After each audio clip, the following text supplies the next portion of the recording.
গতকাল যখন এটা সার্ভ করছিলাম তখন হঠাৎ করেই দীপিকা পাডুকোনের একটা চোখ ভরা পানি, চোখ লাল হয়ে আছে এমন একটা ছবি ঘোরাফেরা করছিল এবং সেখানে ক্যাপশন দেয়া যে রণবীর, মানে ক্যাপশনটা এভাবেই দেয়া, শুধুমাত্র সহবাসের উদ্দেশ্যেই দীপিকার কাছে যেতেন রণবীর।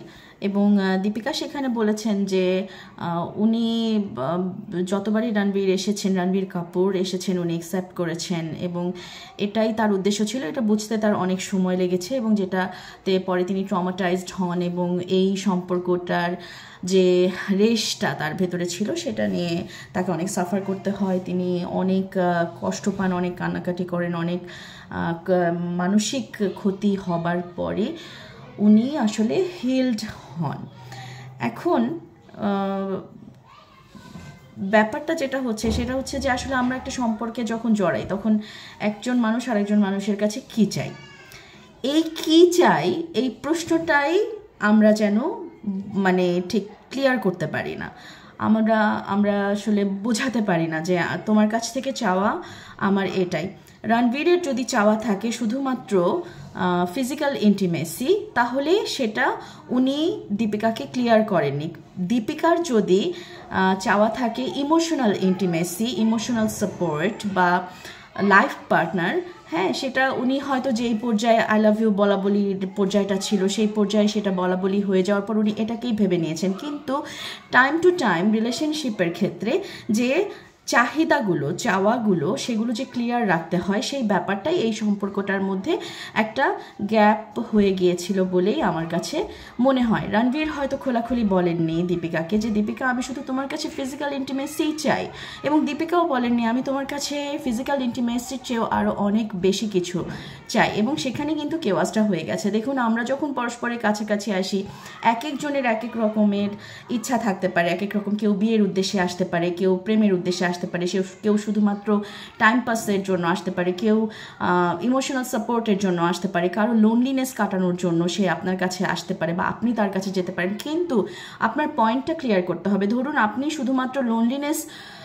কাটানোর জন্য একজনের কাছে আপনি গিয়েছেন, কিন্তু সে আপনাকে ভাবছে যে আপনি তার কাছে লাইফ লং একটা সাহচর্য নিয়ে থাকছেন। কিন্তু ব্যাপারটা দেখুন, আপনার যখন ইন্টিমেসি বা লোনলিনেসটা কেটে যাবে তখন কিন্তু আপনার সেই মানুষটাকে আর প্রয়োজন হচ্ছে না। কিন্তু যেহেতু আপনি ক্লিয়ার করেননি, তিনি কিন্তু আপনাকে নিয়ে অনেক দূর পর্যন্ত চিন্তা ভাবনার জগতে এগিয়ে গিয়েছেন।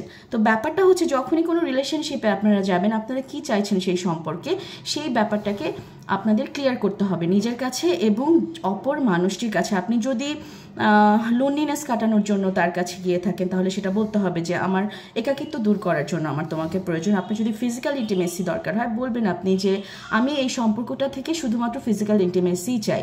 বা আপনার যদি ইমোশনাল সাপোর্ট দরকার হয় সেটাও আপনি ক্লিয়ার করবেন। এবং যদি আপনার কাছে মনে হয় যে আপনি এখান থেকে একটা ভবিষ্যৎ পরিকল্পনা করতে চান, ভবিষ্যৎ পরিকল্পনা, life partner and all that, তো সেটা আপনার কাছে ক্লিয়ার করতে হবে। সেটা যতক্ষণ আপনি ক্লিয়ার করছেন ততক্ষণ পর্যন্ত কিন্তু আপনাদের মাঝের যে সম্পর্কটা সেখানে কিন্তু একটা গ্যাপ থাকছে, সেখানে কেওয়াজ তৈরি হচ্ছে, সেখানে বারবার এই প্রশ্ন আমি তো তোমাকে এটা ভাবিনি, তুমি কেন এটা করলে, হ্যাঁ। এবং এই যে একটা ঝামেলা হয় সেই ঝামেলার মাঝে দিয়ে, তিক্ততার মধ্যে দিয়ে একটা সম্পর্ক শেষ হয়ে যায় যেখানে একজন বেশি সাফার করেন আর একজন হয়তো সাফারিংসের কিছুই বোঝেন না। তো বোথ ওয়েতে আপনাদের ক্লিয়ার থাকতে হবে যে আমি এই সম্পর্কটা থেকে কি চাই এবং এটা ক্লিয়ার করতে হবে যেন এই ধরনের ঝামেলাগুলোকে এড়িয়ে যাওয়া যায়। দীপিকা যেটা করেননি, রণবীর যেটা করেননি, রণবীরের ভুল ছিল ফিজিক্যাল ইন্টিমেসির ব্যাপারটা উনি দীপিকার সাথে ক্লিয়ার করেননি, যে কারণে দীপিকা সাফার করেছেন। দীপিকা ক্লিয়ার করেননি রণবীরকে যে আমি তোমার কাছে এর চেয়ে বেশি কিছু চাই, এ কারণে দীপিকা নিজে সাফার করেছেন। রণবীর কাপুরের কিন্তু এখানে কোনো সাফারিংস নেই।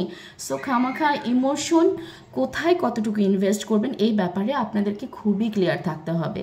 আপনার বুঝতে হবে যে আমার মানে ঠিক কোন সময় কোন জিনিসটাকে আমার স্টপ করতে হবে, কোন সময় আমার কোথা থেকে সরে যেতে হবে, কোন সময় আমি সম্পর্কটাকে ঠিক কোন জায়গা পর্যন্ত নিতে চাই, সে পর্যন্ত যদি না যায় তাহলে ঠিক এক্স্যাক্ট আমার থামার পয়েন্টটা কোথায়।